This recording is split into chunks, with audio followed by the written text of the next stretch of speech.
Hello, thank you so much for joining us. My name is Michael Seelman. I'm the CEO of the Leadership Coach Group, and we want to welcome you to Disc for Leaders. And we'll be hearing from presentation by my colleagues Rob Followell and Angela Farmer in just a moment.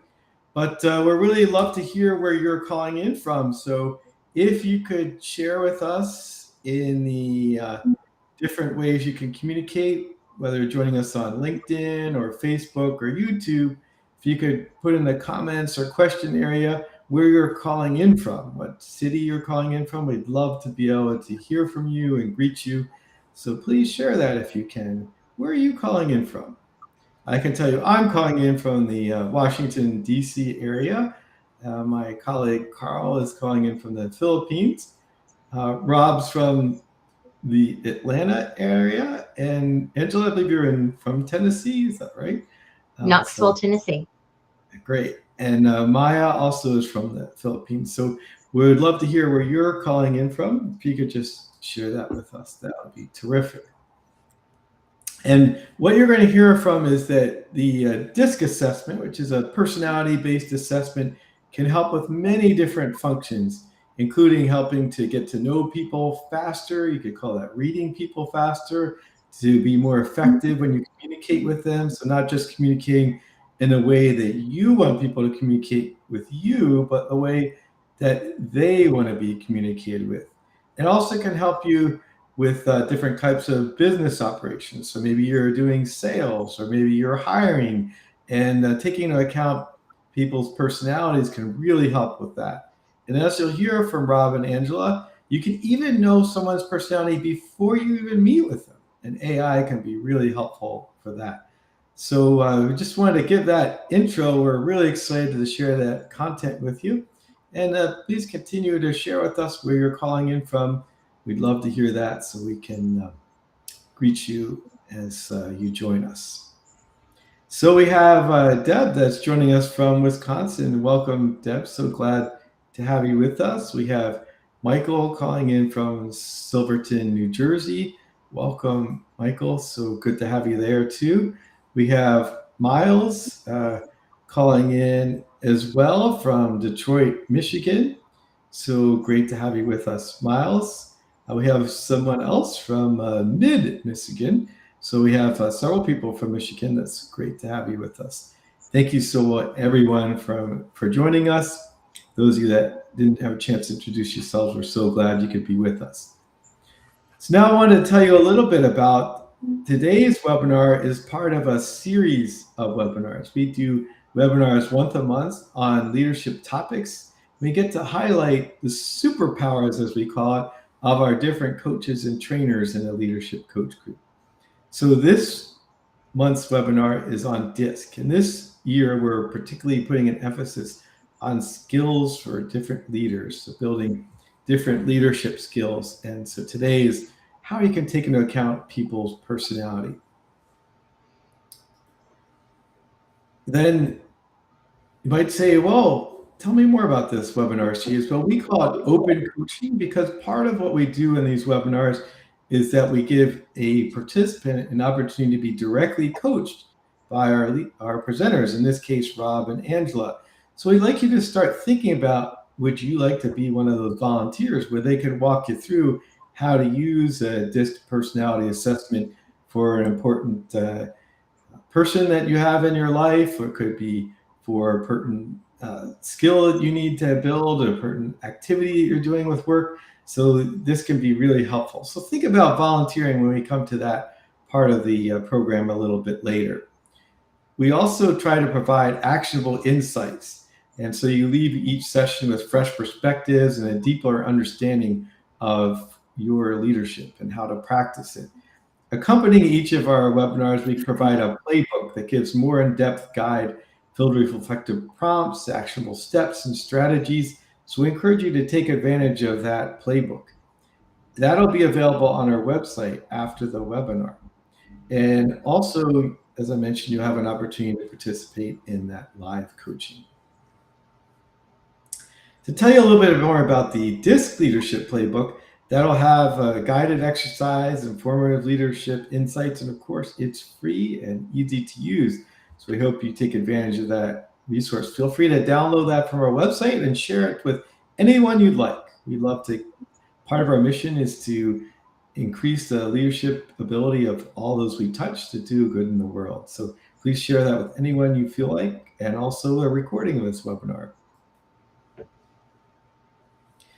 Also, might want our support beyond just this webinar, and we provide one-on-one executive coaching. We also provide team effectiveness resources, which include team coaching, leadership training, leadership assessments, personality assessments such as DISC, and motivational speakers. So we hope you could take advantage of those support services we have for you as well. Now, our coaches are very experienced coaches. They have coached leaders at many global brands you might recognize, including Oracle, Dropbox, Microsoft, Google, Salesforce, NextEra Energy, Facebook, Sony, you name it. Our coaches have coached leaders at those organizations. Now you might be saying, well, I don't work at a global brand like that. Can you help me? Yes, we can. We help people at small and medium-sized organizations, for-profit, nonprofit, government agencies. I was just talking with a city in the United States that's looking for our services. So we can support people in all different organizations, all different sizes, and all different kinds of roles. We'd love to support you as well. So just a reminder, after this session, on our website, you'll be able to get a copy of the playbook. You'll also get a copy of the slide deck that you'll see Rob and Angela present. And then by Monday, you'll also see a copy of the recording of this webinar.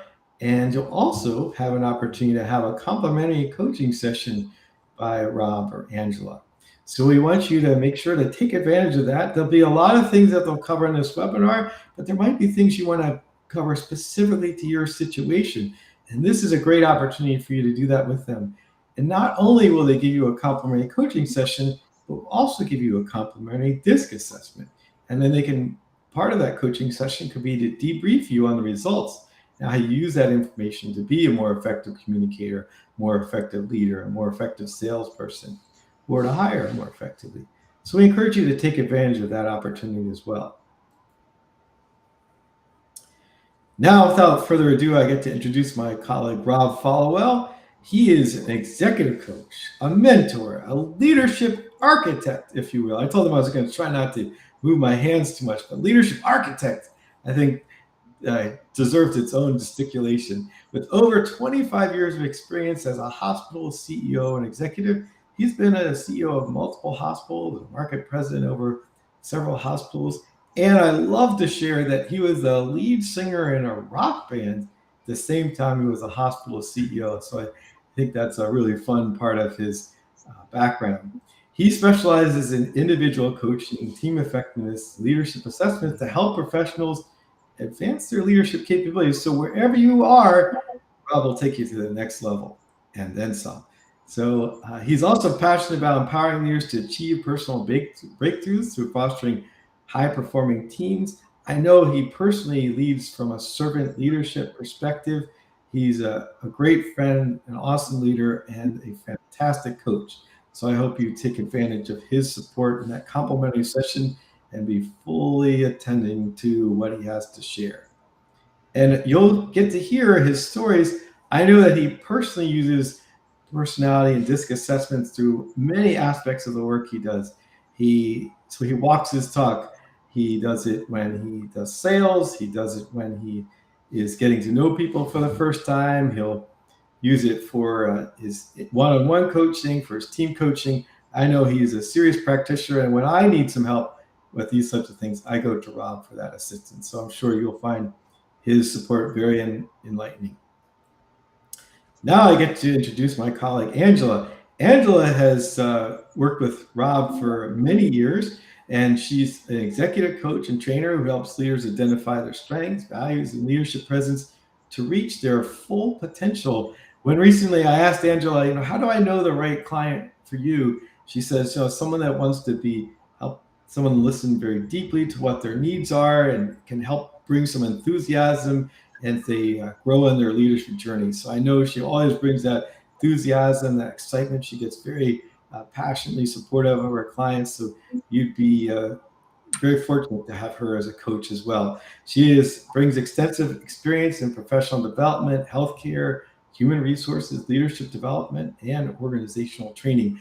I know in the past I've called upon Angela for help in our sales. I've also seen her do amazing analysis of people we're meeting with and catch things that I had missed about how they were engaging and leaning in and how they were the dynamics with one another. So I know you'll appreciate hearing her insights as well in terms of team dynamics and personality assessments. And she's an entrepreneur. She's had her own business. She's sold part of her business. She's known for a warm, compassionate coaching style and experience in human resources, marketing, event planning, and business operations. She's done it all. So I think you'll really enjoy hearing from Angela as well. And now I get to turn it over to Angela for our next slide. Welcome, Rob and Angela. Take it away, Angela. Thank you, Michael. Appreciate that. And thank you, everyone who is here with us today. We appreciate your time and we want to make the most of that time. So we just want to start with setting aside anything that could be a distraction and getting present. As we start talking about DISC, it is one of many assessments that Rob and I like to use. It's personally one of my favorite. But when we're thinking about assessments, the top question that might come to mind is, why would you use them? Who would use them? They are great, and DISC is great for using with individuals to get to know yourself better, to know different communication styles better. So you can simply communicate with those around you better, whether it's personally, professionally, in teams, or in a one-on-one relationship. There is a lot that can be learned from the DISC assessment, self-awareness, and it's particularly helpful if you are in a role that you're transitioning into a leadership role. Just becoming more aware of those communication styles can really help as a leader. And the more that you are able to communicate clearly with your team, the more they're going to trust you, because miscommunication is most often the reason for a lack of trust rather than an ill intent. So that is what we are going to focus on here today with helping you to gain knowledge in. Great. Thanks, Angela. You know, I really, I learned first off about how to use personality types from my mentor, Dr. George Manning, who wrote the book for the last 30 years from McGraw-Hill called The Art of Leadership. And when I learned it as chocolate, vanilla, and strawberry. And there's a lot of great tools out there, whether it's DISC or it's the Neapolitan world from Dr. Manning or Myers-Briggs. They're all great tools. And just remember that it is just a tool. I'm not smart enough to remember all of those, but I can remember 4. And so I've learned DISC and I apply it literally in every single thing that I do. When I learned it was long before AI, but there's some great tools out there now, like Humantix AI and Crystal and Agent AI and a lot of other tools that you can use before you have the very first conversation, because it's difficult to ask someone, hey, would you take this test for me really quickly? I want to better improve my communication with you. So there's some tools out there that can beat you to the punch and help you get there. Advance my slide here. I truly believe that most of us migrate to our profession based on our personality.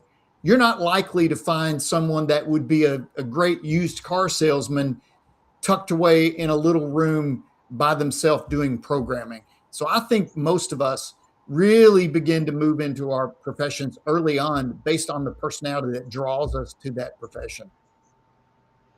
And I love to share this slide here. When you see this, what's the first thing that popped into your mind?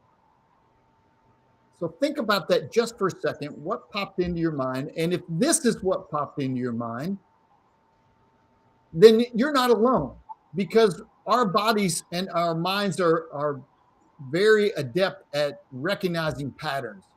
But let me ask you this. would you treat these 4 animals the same way?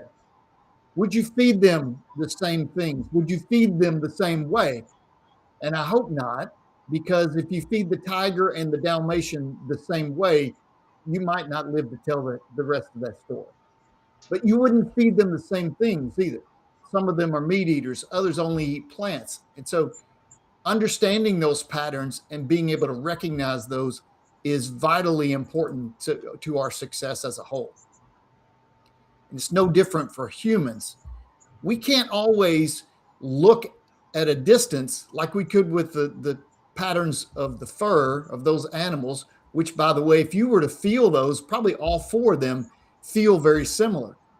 You can look at a room, but you can't always judge what someone's personality is from a distance. There are certain things, if they're talking with their hands, like you'll see me doing a lot, that might lend to one style over another, the eye contact that they make and so on. But you can't always tell just from a picture.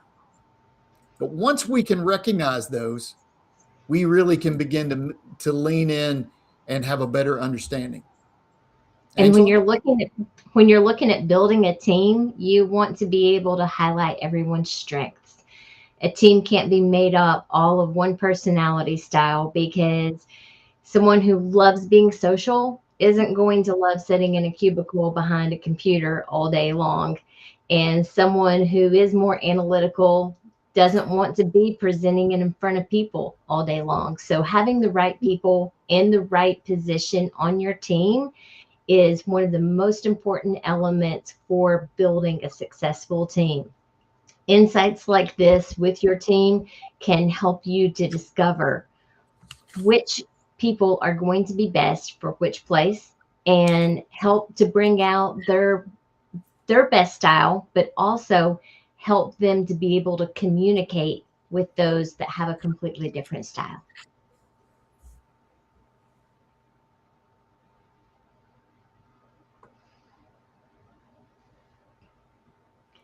The DISC assessment is not anything new. This is something that has been around for a very long time. It was initially developed from William Martinson in 1928 in his book of Emotional Normal People. His DISC theory identified that while each of us is a combination of all 4 styles, that we have one area that is strongest for each of us. So the DISC simply stands for dominance, influence, steadiness, and compliance. And as Rob said, whenever we just have to put it to 4 things that we are remembering, we can remember that pretty clearly. But we also want to remember that this is not to put us in a box. It's not to say that any of us are one particular style, because all of us have those different sides and different elements. It's just a matter of which is the strongest. Absolutely. Thanks, Angela. As we go through these next slides, I want you to begin to think about the people that you know in your life, the people that you come in contact with on a regular basis, whether it's family or it's someone on the ball field or at church or wherever you are. The people that you come in contact with, begin to put them into the different categories.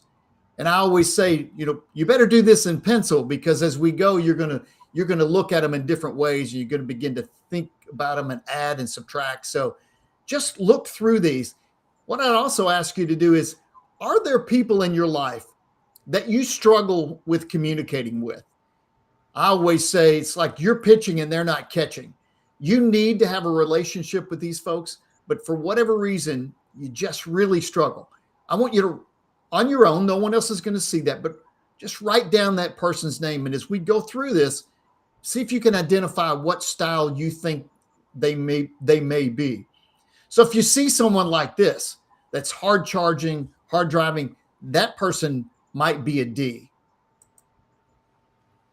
And if you see someone that's always the life of the party, loves telling stories, loves telling jokes, they look like they're just always having fun, this could be a very high I.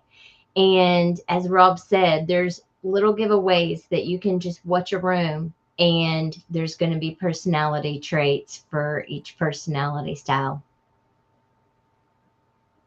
And if you know someone that is a great listener, really caring, very empathetic, that person may be the S or the steady.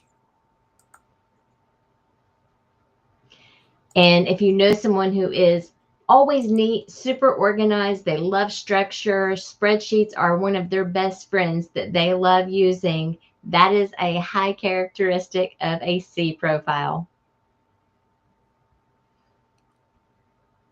So what makes up our disc style? Where's our personality come from? Well, it really comes from three different things. One of those is our genetic makeup.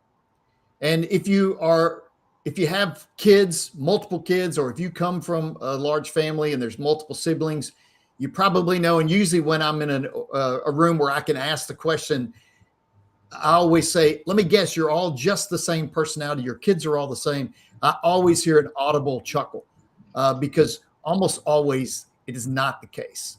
But usually you can see that little personality basically when they pop out of the womb or shortly after that. It doesn't seem to change a whole lot throughout their life.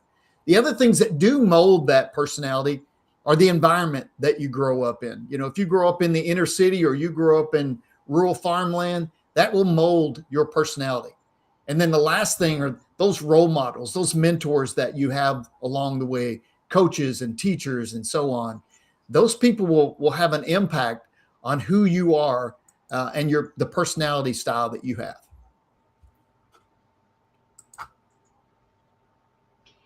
Using the framework of DISC, we can begin to identify some of those patterns so that we can know what to expect. And if we know what to expect, we can use the right strategy to best work with those relationships to communicate clearly with them. Have you ever been in front of an elevator and wondering, is it going to be full? Is it going to be empty? So what's your first thought whenever you see the elevator door open and it's completely empty? If you're an I like I am, you might be really disappointed. There's nobody to talk to. It's just an empty space. If you're a strong C personality, you might be completely relieved.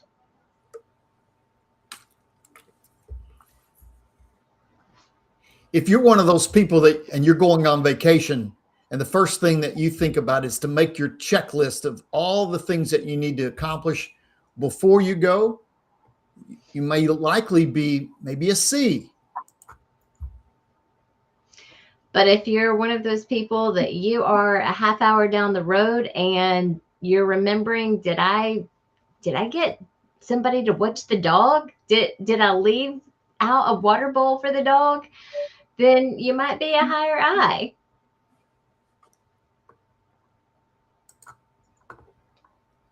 So as you begin to think through this, and again, thinking back to the people that you are close to, if those people are on the higher side of this list, these four, on the upper tier, the D's and the I's, they may be more outgoing. So if you know someone who's outgoing, consider them to start with as either a D or an I. The opposite, if they're more reserved, if they don't speak up as often, or they don't make eye contact quite the same. They're the ones who are going to sit back and listen, then they'll speak up. Those are more likely to be the C's and the S's. On the left-hand side are those people that are more task-oriented. So those that are D's, if you know someone that's task-oriented first, and then they consider the people side, they're probably either a D or a C. And then if you know someone who's always focused on people first and the task or the goal second, those people may be the right-hand side, the I's or the S's. So you can begin to break them down just based on, are they outgoing or more reserved, task-oriented or people-oriented. So you can begin to understand what style they might be. As we look at each personality style, there's particular elements to look for. D's typically seek control. They're decisive. They're quick to make that decision. They don't like someone sitting around comparing all the options. They're very direct and to the point, and they're focused on results. This only makes up 3% of the population. So that's a very small number. And if they are only communicating to their personality style of the way that they like to receive information, only 3% of the population is receiving that in the right way. And then there's the I's. The I's are persuasive and spontaneous and friendly, and they are comfortable in the spotlight. Some of them may even enjoy the spotlight. And only about 11% of the population are true or high I's. S's make up the majority of the population, being almost 70%. So you'll hear us say, if you're in doubt of what someone's personality style is, treat them like they're an S. S's are team oriented. They want to consider everyone's role in the team. They follow through with their actions. They are loyal and they're very accepting. They are a very cohesive part of the atmosphere. And to wrap it up, you got the C's. The C's, again, are the compliance. They're analytical by nature. They're great planners. They're very accurate in their nature. And only about 17% of the population are made up of the C's. Remember, most of us are some combination of all of these. Very rarely do you find somebody that is just one over all the others, but there's some sort of blending. But generally, you've got 1, 2, maybe 3 above that midline when you're looking at a disc. Focusing in a little bit more on the details, D's are very focused on seeking results, and they're very great at multitasking. So whenever they are looking at the whole picture, they're already working on many angles of it simultaneously at the same time in their head.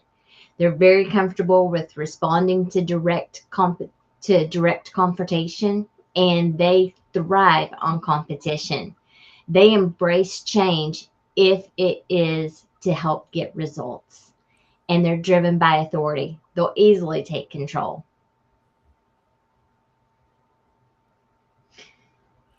Every one of these styles has strengths, and then if those strengths are carried too far, they become obstacles. So let's talk about each one of those. For the D's, their strengths, they are bold and confident. They're decisive. They make decisions very quickly. They're productive. They're strong-willed. I don't know if you've ever known someone who says that their child, they're strong-willed. That kid is probably going to be a D. But they're strong-willed and they're independent. They're positive. They're persistent. They excel in emergencies. So when other people freeze, they may be very talented, but in an emergency situation, when they freeze, the D's will step in and save the day. They motivate other people to take action, and they are often goal-oriented. They value business-related socialization. What do I mean by that? They can work a room as well as anybody, but they don't just enjoy doing that like some of the other styles that we'll talk about. When they go in to work a room, they have a goal in mind, and that is business related. They know that they're going to get something out of going and being a part of this and socializing. So they're very comfortable in that situation. They're always going in with a goal. They're comfortable in leading, and as Angela said, they thrive on competition. So if they're going to play a sport, they want to play those head-to-head sports where others want to play team sports. Any strength taken too far can become an obstacle, though, and that is with all cases. So there's a line that too much of a good thing can become bad. For D's, if that direct confrontation doesn't go in a way that they think it should, they can become argumentative. They can seem inconsiderate when they're so focused on results that they aren't considering the people side for S's and I's. They can come off as very opinionated, not complimentary because they're not focused on the people aspect. Possessive, they may not apologize easy. They can even come off as insensitive, domineering, impatient, having a hard time to relax. unforgiving, or they can appear cold. The intensity of their personality can seem insensitive, but they are focused on results, and those same strengths can come off as obstacles if you don't know how to read them correctly. Let's talk about the eyes. The eyes really seek that friendly environment. They're always active. They don't sit still. They are very much relationship oriented in the way that they handle things, the way they go about their business. They're emotional and animated. Like I said, they talk with their hands. They're great storytellers. They're great encouragers of other people. They treasure those great experiences with others.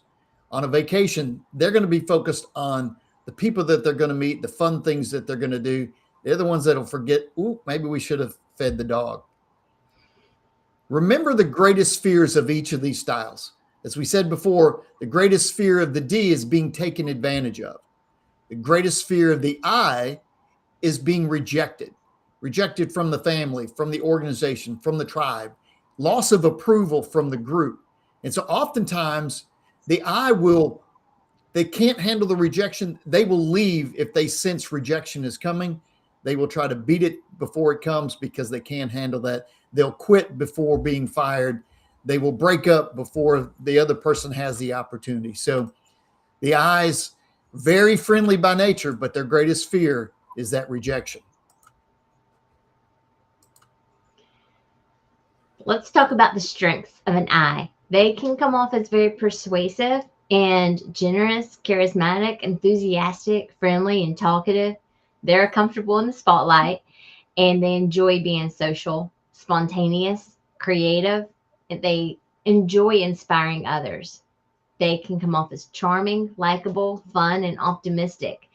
These are great qualities that they don't have to work at. They come natural to them. And both Angela and I are pretty high I's. So let's just stick with those and skip over the obstacles. What do you say? Sounds good. Now, with every one of these, if those strengths are carried too far, they become obstacles. So for the I's, they can be, at least people say from time to time, that they can be undisciplined, undependable, disorganized. They can seem naive or phony. They're easily distracted. They're impulsive. They need the spotlight. They're forgetful. They don't listen well. They don't follow through well. They can waste other people's time and their own. They talk too much and they can overcommit. But that's rare, I'm sure, for any of us. Now for our S-word friends. They seek team environment. They are loyal. They are easygoing and agreeable, evenly paced, good listeners, compassionate. They treasure peaceful relationship. Their greatest fear is loss of security or confrontation. They don't want to deal with confrontation. You know, Angela, when my kids were young, Toy Story was the big movie that my kids watched over and over and over. There's a little dinosaur on there that always said, "I don't like confrontation." He was definitely an S, without a doubt. I think Buzz was the I. Yeah, S's definitely have a lot of strengths. They are hard workers, very much team players. They're stable, they're steady, they love security, and they're secure in what they do. They're the sentimental ones. They're the ones that will make sure that the birthday cards go out and we celebrate things. Some of the others will go, oh yeah, it is that date, isn't it? So they're sentimental. They're supportive of other people. They're the ones going around and making sure everybody feels supported. They often are reserved, and they have very few but very close friends. They have some acquaintances, but they don't interact with a lot of people. But the friendships that they have are very close. They're faithful by nature. One of the things about the S is they have the unique ability to find the easy way. Give them a maze, they can find the pathway through very quickly. Give them a lean project, which coming from healthcare, we use lean a lot. They can see that quick result very quickly. They're great listeners. I'm going to say that again. The S's are great listeners, which makes them good mediators. They like a peaceful environment, and they enjoy a routine. They don't like that change, so they enjoy the routine.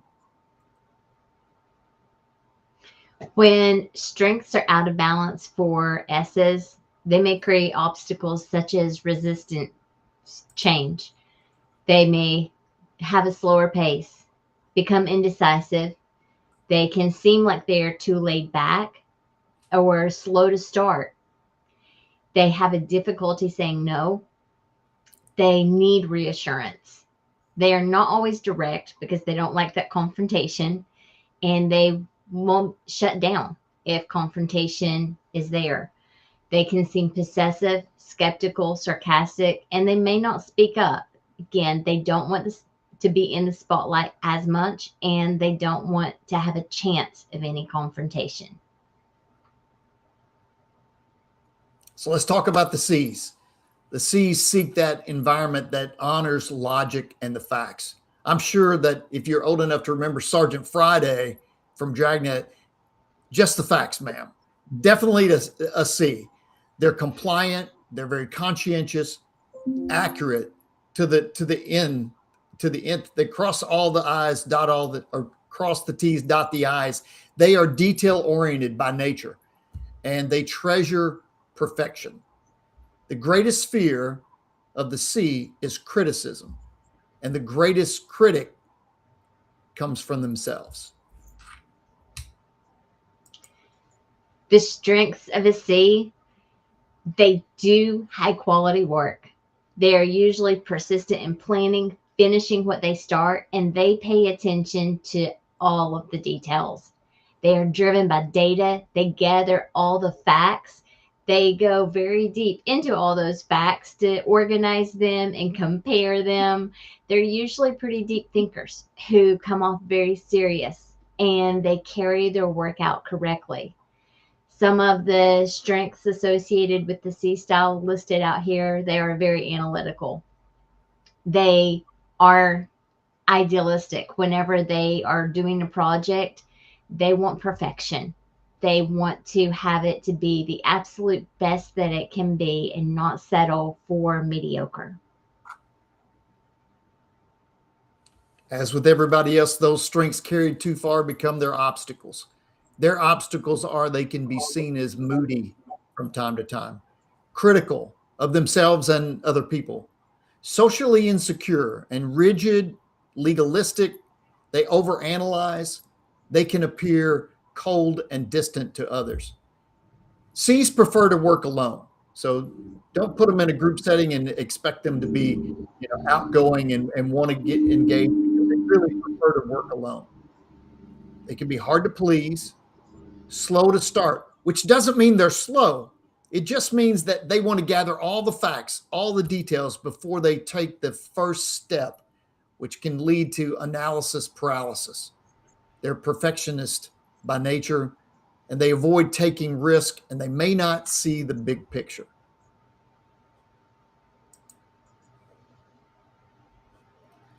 I'm a John Maxwell team member, and I love how John Maxwell says that connecting increases your influence in every situation. He also says that leadership is influence, nothing more, nothing less. So if we can learn to really connect with other people, then we can influence them and we can lead them better.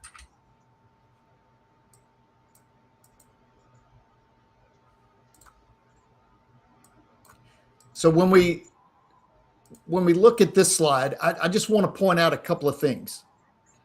If you notice those that are diagonal from each other, those are the opposites. So those are the people that you are likely, if you've identified what style you are, those that are opposite or diagonal are the ones that you're probably going to struggle with the most.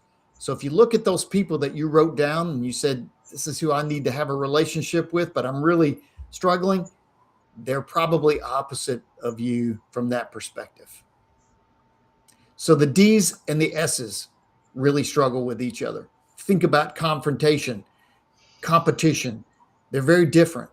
The I's and the C's, The I's want to have fun. They operate off gut. Their level of pulling the facts and needing the detail is not there. They operate from the gut most of the time. The C's need those facts. They see the I's as shooting from the hip most of the time. If you're old enough like Rob and I to remember the old game of the telephone game, you would whisper something to the next person and it would go around the room, or you would use two cans like this with the string. The communication might not be super clear on the other end. Whenever you're communicating with someone of the opposite personality style, diagonal, like Rob was just explaining, and you're saying it in a way that you want to hear it, they might not be interpreting it in a way that they receive it in the right way. So this is all about communicating clearly for the other person to hear all of the details in the way that they're going to best receive it. Most definitely. And so just thinking about that, the I's love to talk with their hands, tell stories. The D's want to get to the point. Okay, so when you're communicating with a D, and again, as we go through these next few slides, you may be thinking, all that stuff that they just told me was great, but how does that help me really connect? I don't want to operate from the can and the string anymore. I really want to learn to be able to connect more effectively. So when you're communicating with a D, when you've identified and you think you know what they are, you want to be brief, be direct, get to the point, and then get out of their hair. They don't want to chat. They just talk about what matters most to them. You want to ask what, not how questions. You might be saying, what is he talking about? Why would that matter? Well, think about this. A D hires you. If you're speaking to your boss, they hired you for a reason. They're fine with telling you the what. What I want you to do, Rob, is this. They're even fine with the why. Let me tell you the strategy behind this. What they don't want to hear from you, from me, if I'm talking to my boss, is the how questions. That's why they hired me. That's why they hire you. And so when you're communicating with the D, don't ask how questions. Stick with the what and the why questions. When you're communicating with the D, you want to focus on the results. This is how this is going to impact the budget, the mission, the goal at hand. Don't ramble. And again, whatever the problem is that you have the solution for, you think, you want to focus on how it impacts the outcome that they're looking for. When you're communicating with someone that you have identified that you perceive them to be an I, then you don't want to ignore their ideas. You want to hear them, acknowledge them.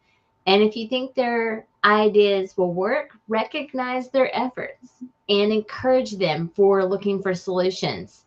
Yes, you need to listen to them. With I members, you need to allow time for socializing, both in work, the meeting, or afterwards. Follow up with them with writing in details.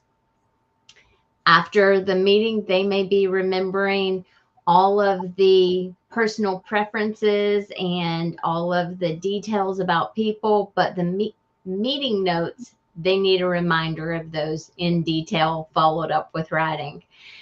And just keep that start. So keep in mind, for short 10-minute discussions will be much more productive than a long 40-minute discussion with the I's. Angela, that was brilliant the way you delivered that. Thank you so much. The next slide coming up is going to be yours. Okay, so get ready. So for the S's, when you're communicating with an S, remember, you're going to see a bit of a trend here in what I'm about to tell you. They don't like confrontation. So you want to create that friendly tone in the discussion. You want to show interest in them as a person. They need to know that you love them first. And then don't be overly aggressive. Minimize any potential for confrontation. And as Angela was saying before, when you're dealing with an S, they like written and verbal communication. So give them the definitions of the goal that you're, for the project. Give them everyone's role ahead of time. They want to understand what they do, how it impacts the rest of the team. And then most importantly, I think, is in line with they don't like confrontation. They're a little slower to change. Give them time to adjust to change. If you're going to spring something new, a new application, give it to them days in advance. Let them process. They're the ones that are going to see it through to the end, but don't spring it on them last minute. They don't like that at all. Communicating with a C-style person once you have identified them. If you're going to have a meeting with your boss and they are a C-style personality, maybe you want to give them the details ahead of time. Create that very detailed agenda. Have all of the details for everything that you're going to present where they can review it before the meeting. That's going to be appreciated. Make sure that you have facts that can be validated and not just ideas. Be precise in your explanation with very specific notes. And again, having all of that crafted before the meeting is very helpful. And then following up with supportive written communication. When someone is a C, you want to be very patient, answering all of their questions and making sure that you provide enough time after you present to allow them to ask the detailed questions and be able to respond to all of those. So with all of this information, and I know we've covered a lot in a very short period of time, consider all these again as tools. It's almost like having the key to unlock the door. Yes, you could kick the door down, but if you have the key and the well-oiled hinges and a well-oiled lock and you just turn the key and the door opens easily. And that's what we're talking about. We're talking about building relationships. When you can connect with people and build those relationships, you can influence them, you can lead them, and ultimately you help them get what they want so you can get what you want. People will often ask, what is the best personality style? Well, for each person that you ask, your own style feels like the best style. And I remember when I first started studying with DISC personality, a question was asked, what if everyone in the room was just like you? I said, that would be amazing. And then the more that I studied DISC and the more that I studied personalities and the more that I worked with team development, I realized that would not be so amazing. Because my personality style would not want to do accounting. My personality style would not want to have to do all of the detailed data after the meeting. And if you're socializing too much, like I like to do, then sometimes things can get off track. So having a combination of all styles on a team and having them in the right space is the best. Whenever you are communicating and connecting with others through their style instead of yours, we bridge a successful work relationship to be able to communicate well. So what are the keys in all this? And again, I know this was short. We can go into much greater detail if you guys want one-on-one, but what are the keys to increasing your own influence? Number one, know your style. Understand that I am who I am, and I don't need to change who I am, but I need to understand other people. So know the styles of those people that you want to influence. Really begin to understand what their needs are and appreciate the differences. Angela knows that I talk sports a lot. If you look from a football field from the stands, you can see the difference in the different types of players, whether it's a quarterback or a lineman, but they all play an important role. So being able to appreciate those different styles, even though they may drive you crazy, and then you need to adapt your style of communication to meet theirs. I didn't say you need to change, but you need to adapt how you communicate to connect with the other person.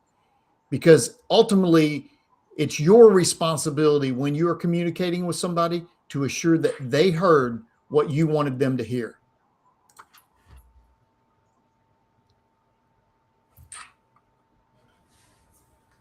Well, Rob and Angela, thank you so much for sharing that really engaging content. Now we want to give our audience the opportunity to get coaching directly from you. So if you're willing to volunteer for that open coaching, please put "I volunteer" in the chat, and my colleague Carl will be able to give you a link about how to join us on camera. And something you might want to think about is an important relationship where identifying the personality is critical to what you want to do. So whether it's a work relationship or family relationship, personal relationship, we're happy to give you some coaching on that. So just put "I volunteer" in the chat and we'll be able to get you on camera. So part of doing that is to be ready to engage in a meaningful coaching conversation with our coaches, and ready to turn on your camera and microphone, and you're offering your consent to being recorded.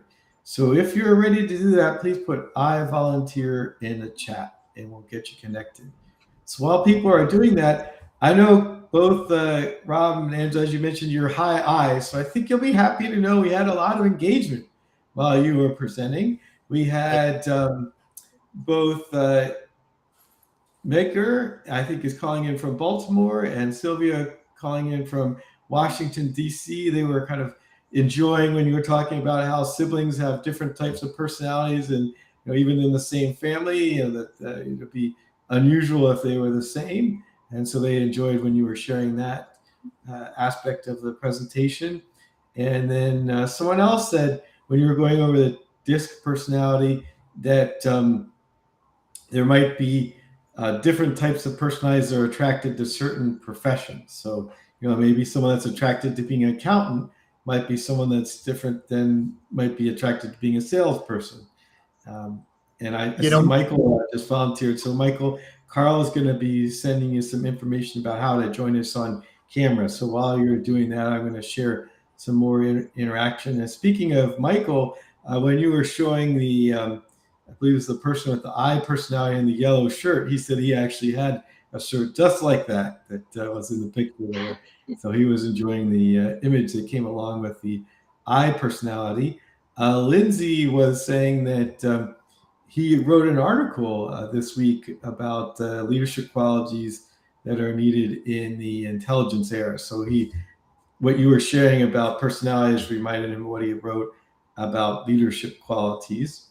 And Miles was saying that he can definitely see the interaction between the MBTI code types and these DISC personality types that you were sharing. And he said it seems that the advantage of DISC is the focus on effective communications with others, that you were presenting how one type of personality relates to a different type of personality.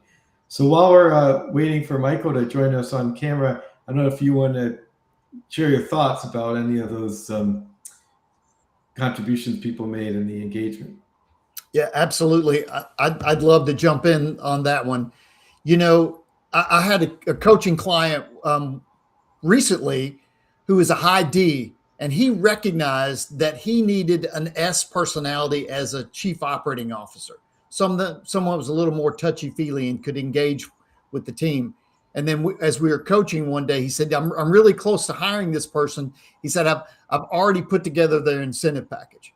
I said, well, interesting. Tell me about it. And he was incentivizing them based on his D style, which was aggressive and goal-oriented. And when I pointed out what he was doing, he was like, oh, you are so right. And so then he was able to mold the incentive plan for this individual geared towards relationships, not towards goals. Thank you, Rob. One more thing, Michael. I always used to say, as a hospital CEO, I did not want a high I in the pharmacy or as my accountant, because either somebody was going to die or somebody was going to jail. So you want someone with a C personality in those roles. Say more about that. Why is it important for a C in those roles? Yeah, because the C, again, is focused on attention to detail. Whereas the I would be, oh, that pill's about the right color. That's enough. That's close to the right number, and roll them into. You need somebody that says, wait, hold on, and get the magnifying glass out. Or at least that's what I want if they're putting my pills together. You want to make sure you're getting absolutely the right one. And from the the accountant side, Big Brother's looking, and I don't want to be audited and have to go to jail. I don't look it in stripes. Thank you. That is such great examples of having the right people in the right positions, Rob. And just like you guys promised, that's an example of how you use it for hiring, right? Looking at those Yes. personality types. So we'll see if Michael's able to join us before the end of the broadcast, join us live. But while he's getting situated, I'm going to go on and talk about what we have coming up for us. So as a reminder, after this session, you will have access to the playbook that supports the content that Angela and Rob are delivering. That'll include the playbook, it'll include a copy of their slides, and the URL of the webpage you can find this in materials is now on the screen. That's at leadershipcoachgroup.com/opencoaching/June-2026. Or if you just go to open-coaching, you'll also be able to get it there too. So we encourage you to go to this URL, and then you can get a copy of the playbook or slide deck. And by Monday, it'll also have a copy of our recording of this session. And we remind you of the opportunity to get a free DISC assessment and debrief with our two presenters. Rob and Angela will be happy to do that with you. So you can just schedule with them on that same webpage, or you can reach out to us. We'll give you email address in a moment if you want to take advantage of that resource. We really encourage you to do this, and they'll be able to give you some one-on-one attention. In just a moment, we'll go to Michael. I'm just going to finish this out here and say we welcome your feedback. You can give us feedback by scanning this QR code on this presentation. We'd love to hear your feedback. And with that, I'm going to turn it over to our coaches, to Coach Michael. In the meantime, please scan that QR code and give us feedback. Thank you. Michael, thank you for volunteering today. What is on your mind after the presentation that you are bringing to talk about?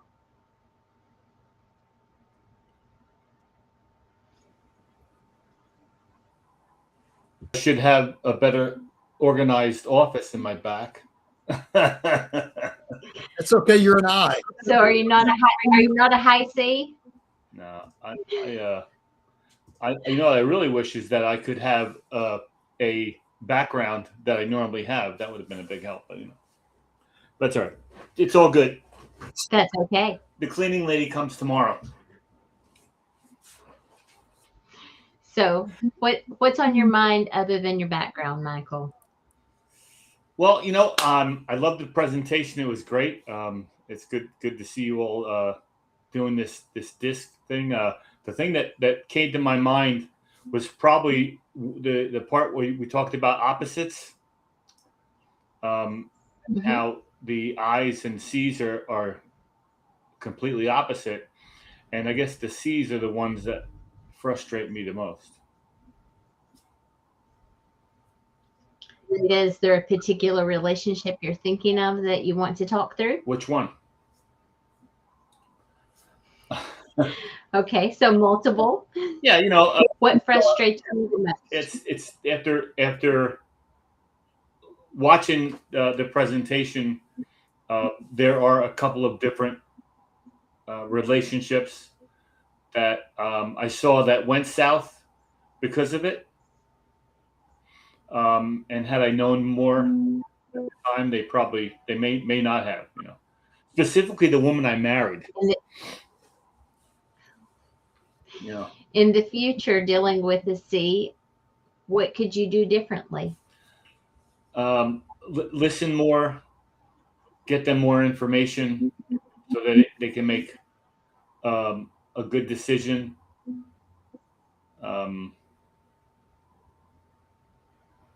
Be more patient with them because they apparently the C's have to gather a lot more information than I do to make a decision. Because as we know, the I's and D's are at the top of the food chain, and we know better. So what would it look like if you envision the next time that you are having communication with someone who's a high C and you apply all of those methods that you just mentioned? What would that look like?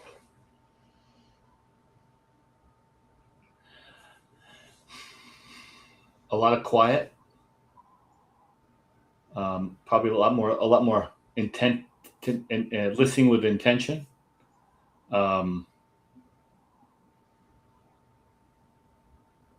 Take more notes, and maybe clarify with them what it is that they're trying to get across. How does that make you feel when you think of that? Well, it feels like more work, but it feels like that I would probably be able to get the results I was hoping for. Well, I'm sorry we don't have more time to spend together talking with you, Michael, but as for everyone else, we would love to be able to spend more time with each participant. If you want to schedule a time with Rob and I, that we would love to be able to do more one-on-one coaching with you and do a deep dive disc and go over those results with you. Thank you for your time, Michael. Thanks, Thank Michael. you. I appreciate your time.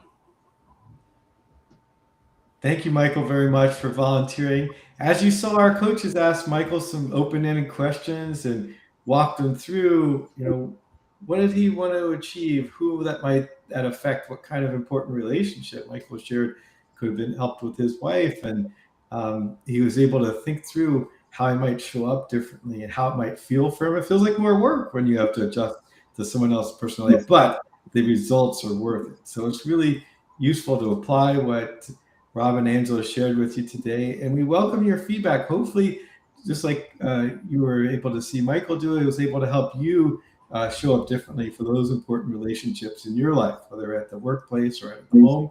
And we welcome you to scan this QR code and provide us your feedback. We'll be doing an after action review right after this, and we'd love to look at your feedback. Someone just did it right now, so we welcome more of you to share your feedback with us, because we'll love to hear your feedback. It helps us serve you better in the future in our future webinars. And speaking of webinars, we're going to tell you about our next one. Now, we are not going to do a webinar in July because that would be the 4th of July holiday weekend. We're going to skip July and go on to Friday, August 7th. We do it the first Friday of the month, and so that would be August 7th. And you can see this by the great caption. It's pretty exciting. We're going to say, ditch the superhero cape. Instead, we're going to practice self-compassion for high-performing leaders. So we encourage you to come join us in August for more details about how to do that. How do you let that superhero cape just sit there at rest on your chair and have some self-compassion for yourself as a high-performing leader? It's not easy. Michael was just talking about when he is trying to adjust, it feels like work, right? As leaders, we try to adapt to bring out the best in our people, and it is some work. So we recognize that it does take some effort to be an effective leader, but the results are worth it. You'll get the best out of your people. And so we'll talk about how to have compassion for yourself when you have that demanding role as a leader. So we encourage you to join us August 7th at noon Eastern time for that webinar. Now, as always, we're here for you. We want you to reach out to us. You can reach out to us for our telephone number that's available 24/7. And our email addresses, it's michael@leadershipcoachgroup.com is myself.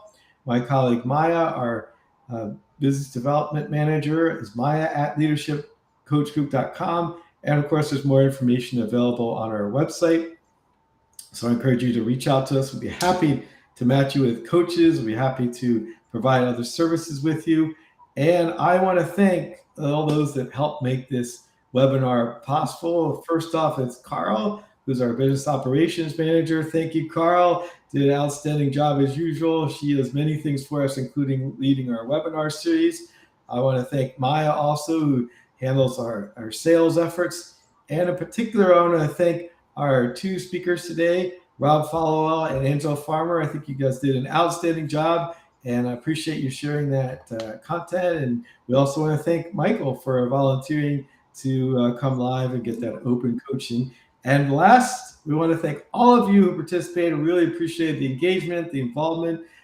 We hope that you'll download that playbook and join us in future webinars. Thank you all very much. Please provide your feedback. Take care.